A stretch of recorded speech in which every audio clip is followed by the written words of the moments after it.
Hello, hello, hello, everyone. Welcome back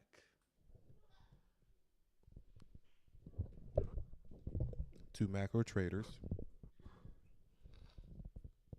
I wanted to do a quick synopsis for the week for this upcoming week. So bear with me. You know, I'm new with streaming.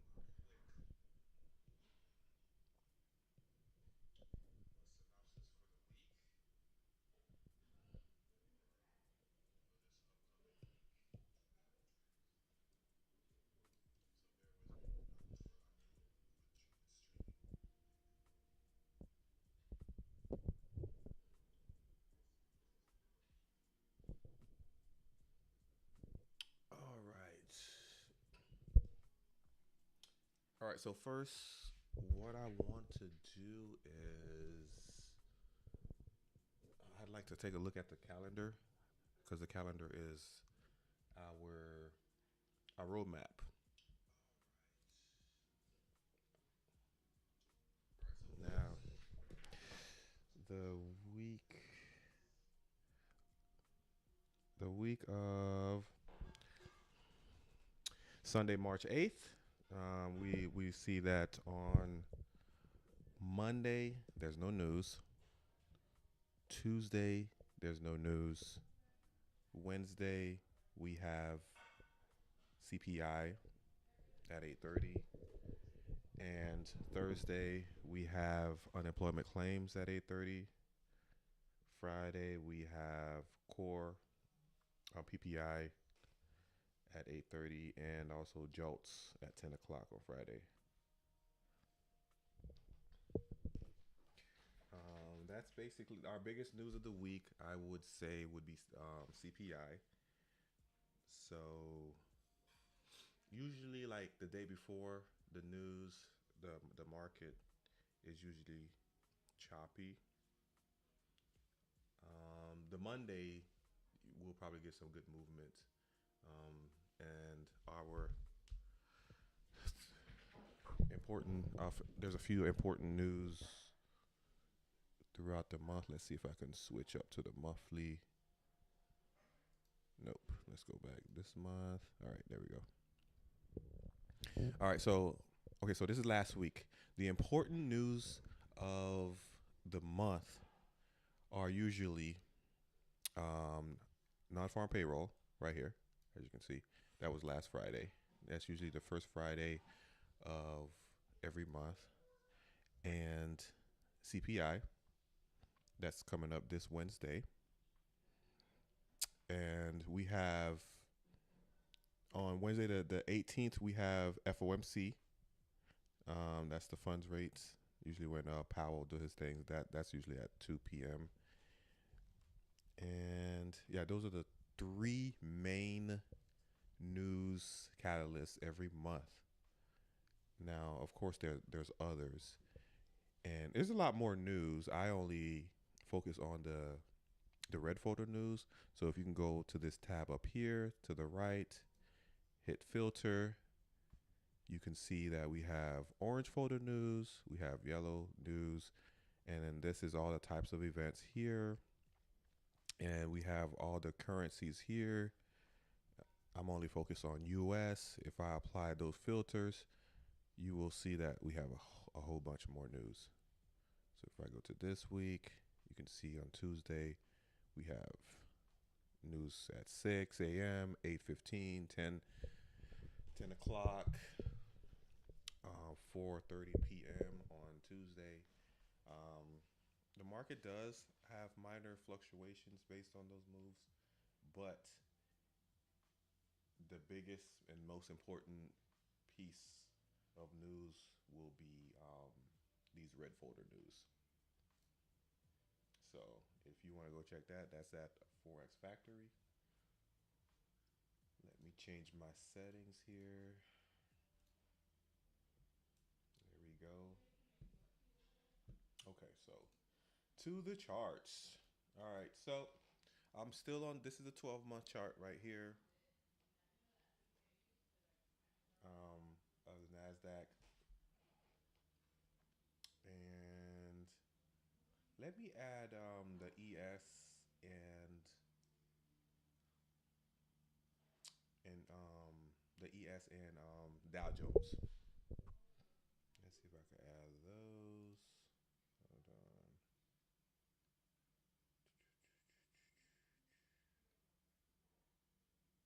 Where's my multi-chart? Oh, there we go. Okay, so we have NQ here, and then this one is the S&P 500 ES.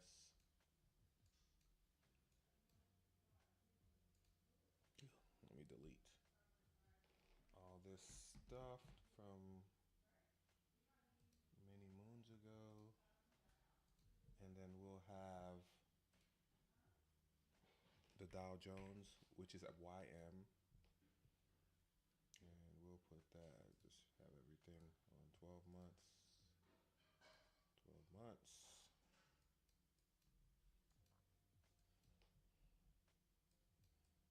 Oh,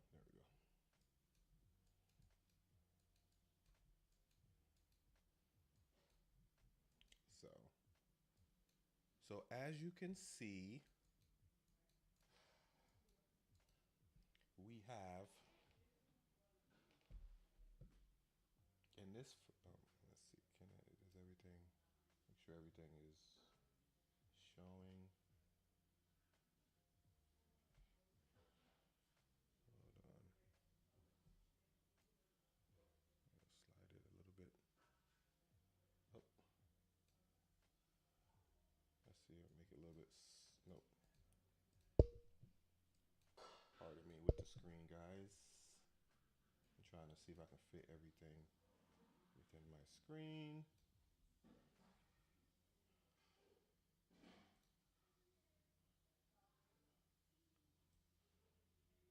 Let's do this here.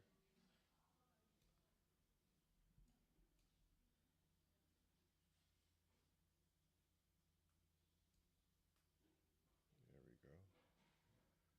Right here. All right. Okay, that'll work. Okay, so as you can see, right here we have NASDAQ did not take this 2025 previous year high right here. Whereas we have the S&P 500, it took that. You can see it took that high. And also the Dow Jones took that high as well. So these are what's called SMT, or smart money time, or smart money technique. No one's really sure, which one it is. So it just means basically a crack in correlation. All right. So the indices, they like to move together, and then usually when the market's getting ready to turn, one of them is going to do something slightly different than the other. Okay. So let's go down to our 6 months on each asset.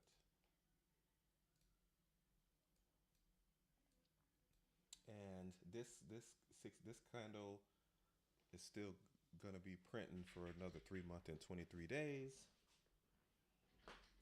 So there's nothing I can see here except maybe a gap here on a 6-month time frame. It's a small gap right here. Let me see, it's very small. Yeah, you can see it right here. That's all I see on this time frame that we can come back to. But what I did, I went to one more time frame, which is the 3-month time frame, and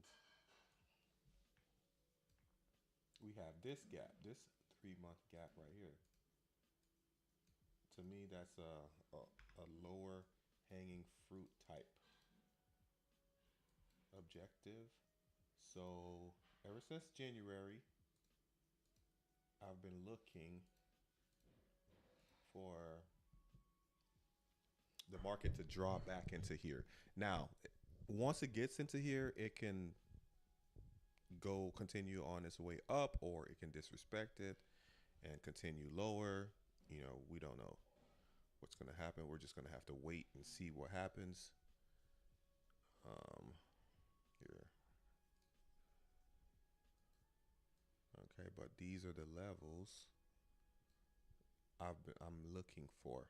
Now, another thing that I want to talk about today is contracts. We are currently in the March contract, futures contract, and if you go to let me bring it over here. If you go to barcharts.com, you can get like contracts, the indices. They have for currency, energy, financial, grain. If you just click, you have March 2026 contracts, um, and you have them for all futures assets, all the assets. Okay. So we're interested in indices. Yeah. And we have the current contract, S&P, NASDAQ, and futures, and Russell. They're all expiring on March 20th. Okay. And then we're going to go into the June contract, which would expire June 18th, 2026. And then that's for 3 months. And then we'll have the September contracts, which expire on September 18th, the day before my birthday, day after my birthday. And then we have the December contracts. Okay. What's important is the trading volume. You'll see we have like, these are the contracts right here. Right now we're on a NQH 2026 March contracts. And then after that, we're going to switch over to the NQM 2026 June contract. And if you look at the open interest right here, you'll see like right now it's 266,000 open interest versus the June contract 7,000 open interest. So the volume is not in the future contracts yet for June. Okay. So I wanted to show y'all that if you're interested.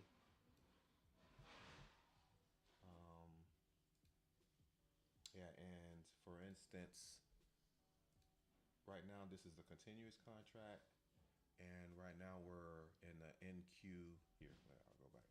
We're doing the March here. We're doing the March NQH 2026 contracts right here. So hold on. So if I wanted to look at that particular contract, I would do NQH.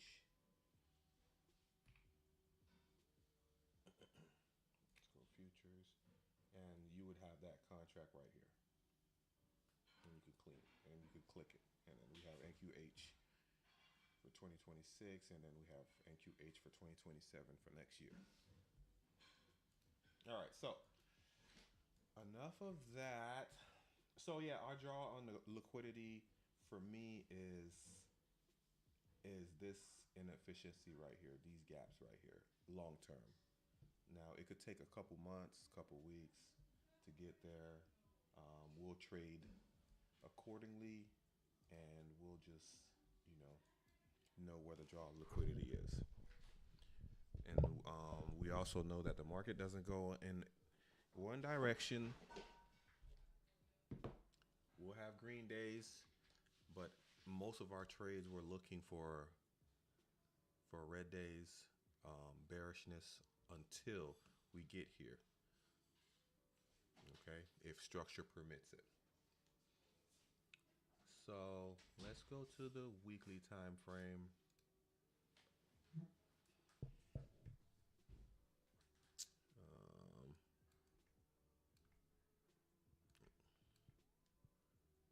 Let's go to the weekly time frame. All right, so on the weekly time frame, the only thing I see, we have a swing low here. We have what we'd be calling a SMT here, because Nasdaq failed to take this high up here from October, and then you look at this high right here. Where is it? It took this high here, and it took this high here. So this is where my eyes is drawn. Now with the war, I'm pretty sure it's going to help with all of that. So what I like to do personally, it helps me.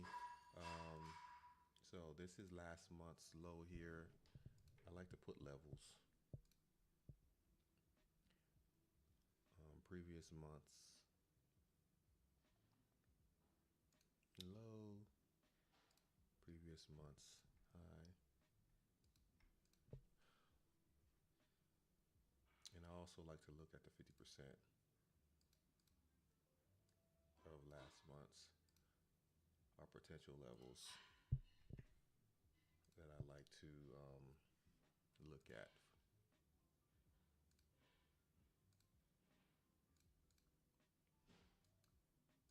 Here.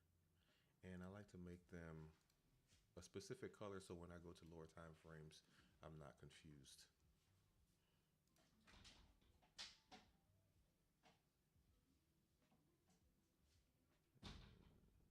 Where's my previous months? All right, there we go.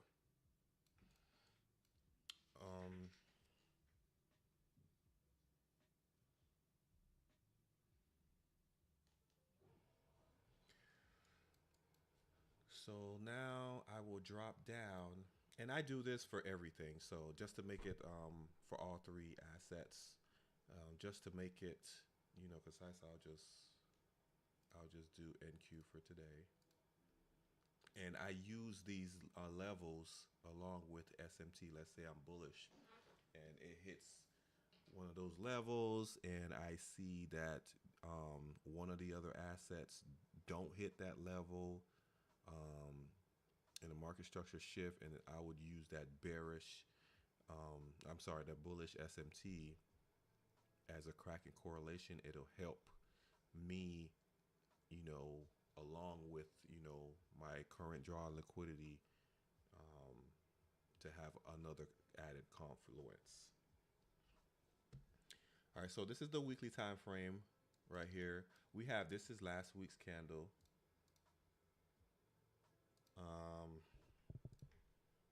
This is previous week's high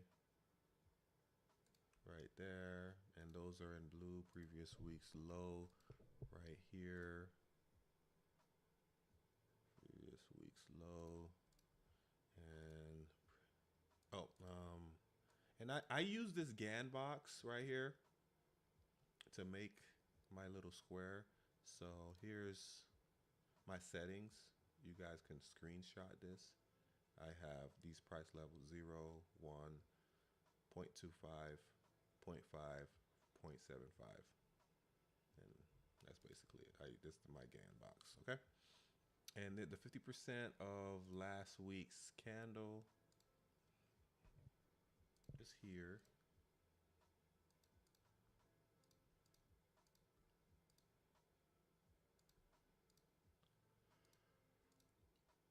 Like this. So with the war, is that, no, I'm sorry, that was I'm sorry, this is monthly levels. Here, I did the wrong thing. All right, here is last week's candle. We also have this weekly high here, that as a level there. Yeah. So for me, I still see bearishness, but we're still in a higher time frame consolidation, because the market it's just been like the past few weeks, it's just been back and forth, back and forth. Obviously, on lower time frames, we can find trades, but like on higher time frames, it's been choppy, very, very choppy, very, very choppy. All right. So these levels that I have here, I like to keep them like the monthly levels. I'll keep them for the whole month of March, and the weekly levels I keep them for a week. The daily levels I keep those for a day until market close. So like the weekly levels would be Friday would be March 13th, Friday the 13th. I'll keep those. And if we've hit them, usually I'll just get rid of them.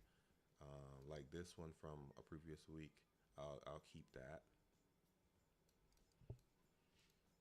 And now, so we're on a daily time frame. I am looking at imbalances as well, and I look at imbalances on every time frame. Right here, we have like a weekly imbalance here that we've been respecting.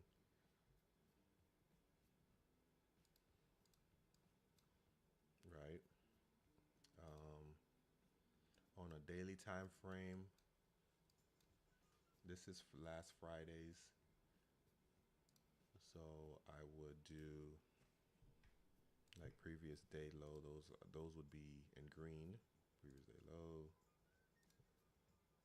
previous day. And and another thing, I don't always put all the levels on, especially if there's a higher time frame. Like, look, previous day high is here, but this is the 50% of the monthly candle range. So the monthly is a higher time frame. So I wouldn't put the previous day high there,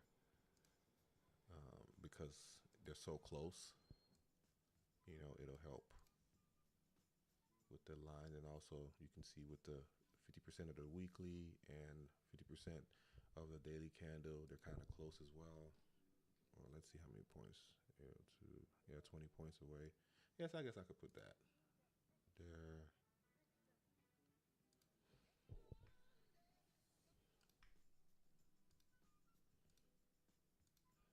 So the dailies, I put them in green.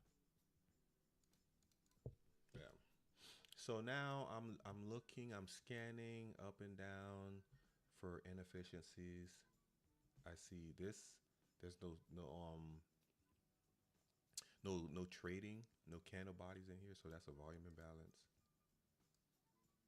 So I'll notate that, and I'll keep that until we get a candle body inside of it,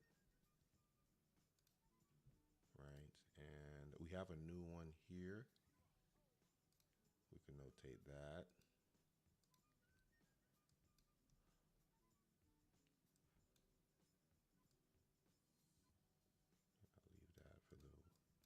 I'll leave that for the week here.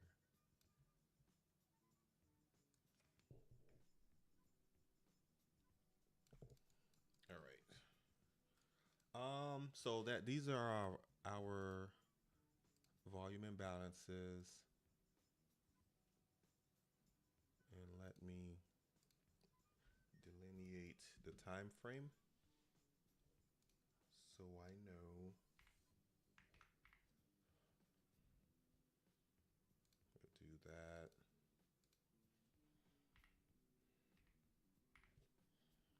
All right. All right. So they're daily levels. So until we have like a daily candle body inside of these, I'll leave them here. And So I'll go to the 4 hour and take a look at what I see here. Let's see.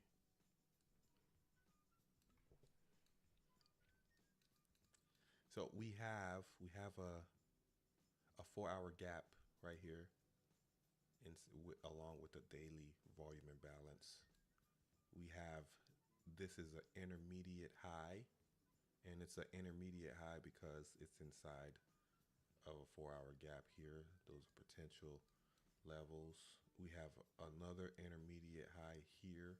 I believe this one is a 3 hour gap. The 3 hour is cleaner on a 3 hour. Yeah, right here. We have this 3 hour gap here.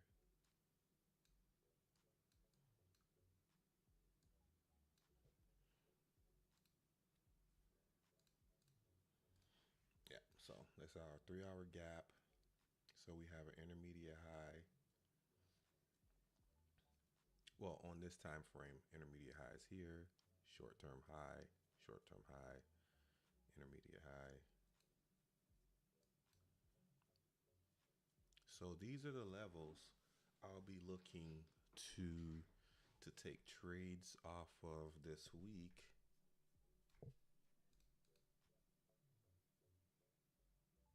Here. You could trade to them, from them.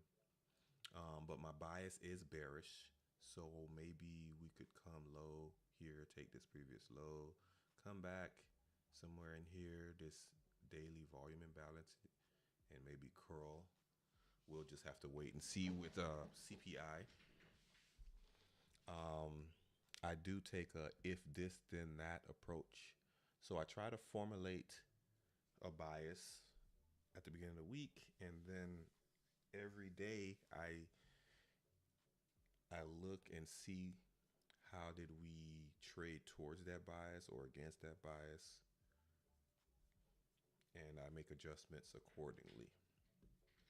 So long term, this is for the next, I don't know, weeks or months down here, especially with the war going on. Definitely want to see the price come down here. 23,900, 905, probably even lower.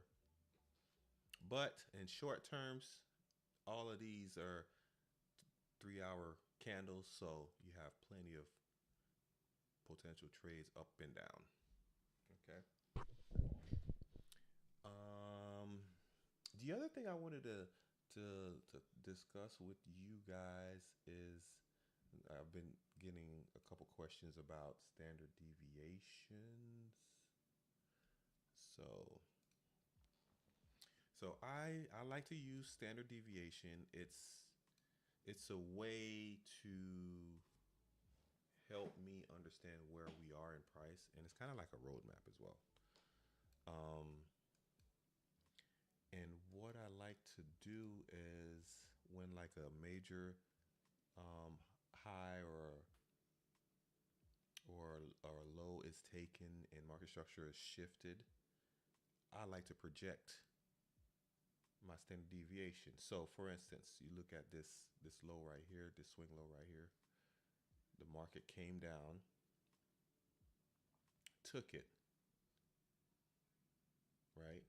And then the last swing high, which is basically, let's see, this swing high right here before the move down, I will do my standard deviation levels. Sometimes I do to the body of the highest candle or to the wick, but I always pick the bottom wick, and vice versa if I'm looking bearish. And what I like to do is, bam, oh, I like to plot it. We have market structure shift. You'll see that it comes to half standard deviation, and then comes back to the zero level, and it goes up again, one standard deviation, and you see how it's either supporting or rejecting these standard deviation levels, right? And I like to do them on higher time frames. You could do them on any time frame. You can also do it using midnight price, because what we're projecting is the manipulation leg. So for instance, this would be a manipulation leg down to go up right here. And vice versa, you would have like, this is the manipulation leg up here to go down, right? And the market loves to go 2 standard deviation most of the time. So you can see here, we manipulated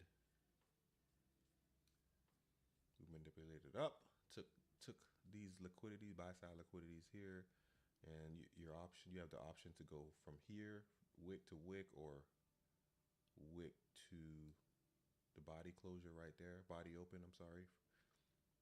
And you'll see how, look, it came straight down to 2 standard deviation, and look at the respect. Up, and it respects 2 standard deviation. And you could use that as your roadmap. Oh, let me show you guys my settings. These are my settings. If you can screenshot these if you want.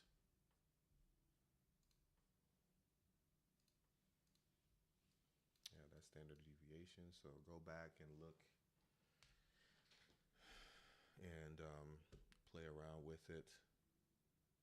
Here, let's see if I can do some midnight price. So if you go to midnight, where's midnight?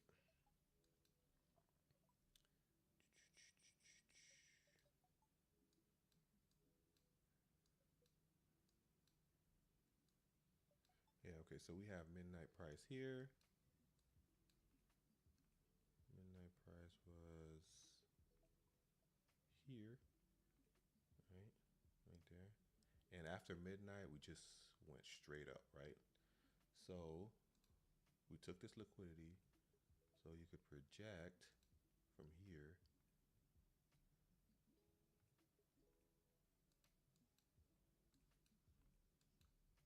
and find your swing low, which is here.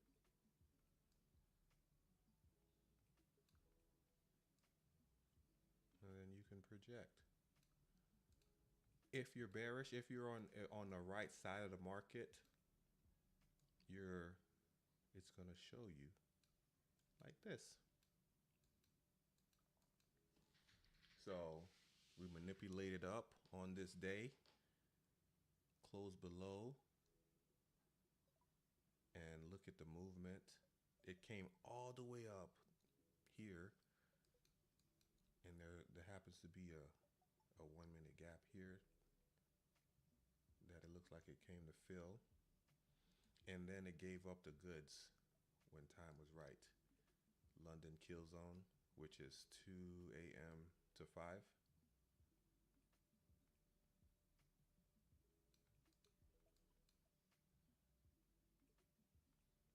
And look at that. Right, the 2 standard deviations. Once we close below 2.5 standard deviations, that tells me that even if the market retraces, we're likely going to 4 standard deviations. So you can see how we close below 2.5 standard deviation right here. We came down all the way to 3.5 standard deviation, came all the way up, only to drop to 4 standard deviation, 5, because this one is a bigger sell model that's playing out, bigger time frame sell model. So yeah, and then your kill zone between 3 and 4 a.m. for London, and it plays out. So you can play around with that. Look at midnight. I believe you can also do it for 9:30 as well.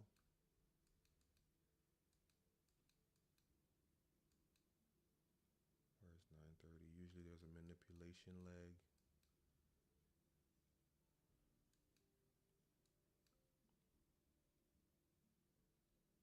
And so we manipulate it down here at 9:30. So here's 9:30 right there. 9:30 candle. Manipulated down. Took liquidity. So this would be, go to here or here at the body and project,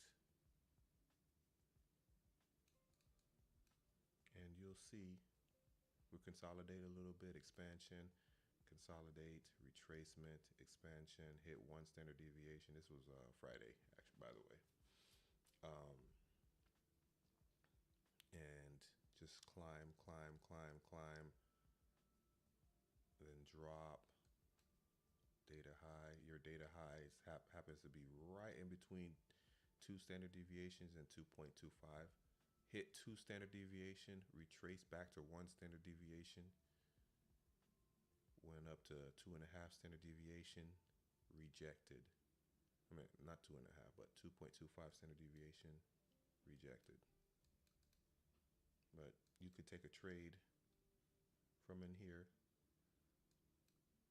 within your macro time, and then you could write it up to 2 standard deviation. I was looking at this data high right here. This was the non-farm payroll high right here at 8:30.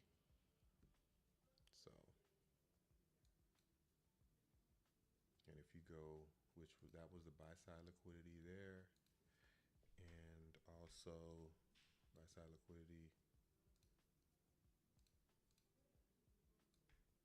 right here. But if you go in a 1 hour time frame, I believe this right here, it took liquidity here, dropped, came back up to fill, I believe, an hour gap, if I'm not mistaken.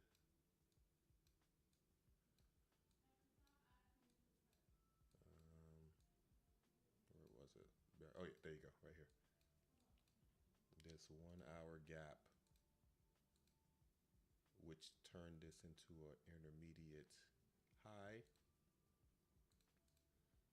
So go back to the 1 minute. Yeah, and here we go. We came up, took that liquidity, drop hard, trick people into selling,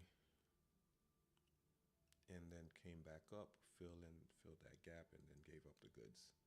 Now, because it respected the gap, it didn't close in the gap, you could look at this and use that as a manipulation potentially right here from this high right here to this swing low, measure that out, and you can see after it took out those data highs, same thing, the opposite direction. Drop, market structure shift, fill in the gap, 1 standard deviation to 0, back down, all the way down to 2 standard deviation, then came all the way back up.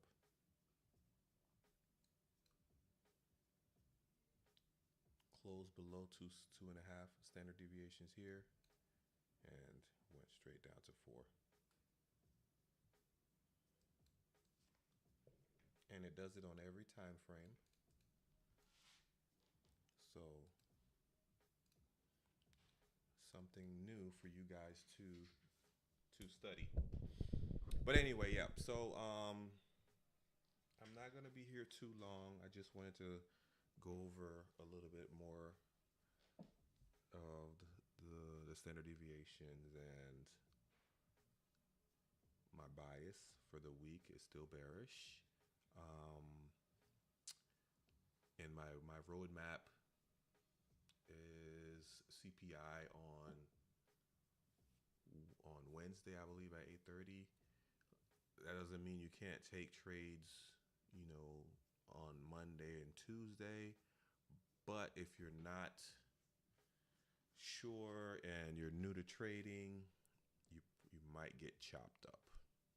So price will probably clear up more smoother. Same thing as last week, you know, like on Friday was the biggest news of the week, and it was so smooth. Your targets were, you know, easily to determine, and then it basically went right through it. Versus on a consolidation day, you'll get what we call high resistance liquidity run, where the market goes, it keeps going up and down. It'll come down to your entry multiple times. It'll go below your entry multiple times, and it'll test your conviction multiple times. It's just a lot more difficult to navigate. So it's always best to avoid those no news days and just wait for news day. It's a good way to chop yourself up.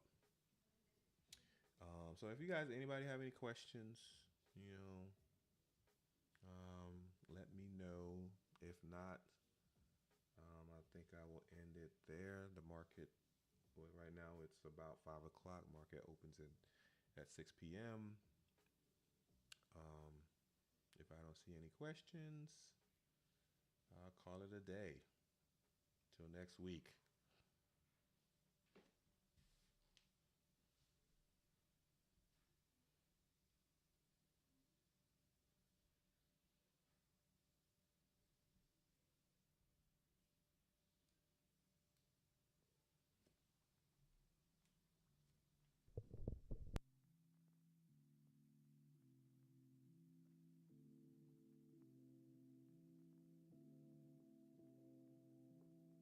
Okay, I don't see any questions. All right, guys, have a good one.